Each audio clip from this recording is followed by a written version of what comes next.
Hey guys, welcome back. If you're getting the Kernel Security Check Failure blue screen error, don't worry. In this video, I'll show you step-by-step how to fix it. Open the Start menu and type CMD. Right-click and select Run as Administrator. Click Yes. In the command prompt, type sfc/scano and hit Enter. Let the scan run.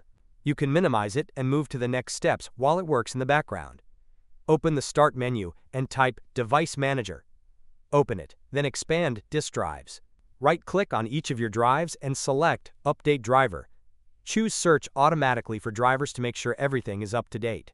Now open the Start menu again and type File Explorer. On the left-hand side, click on This PC.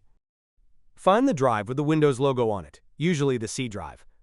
Right-click it, select Properties, then go to the Tools tab.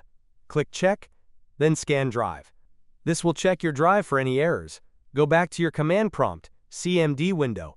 Once the SFC scan is complete, type chkdsk/f/r and hit Enter. Type Y and press Enter again.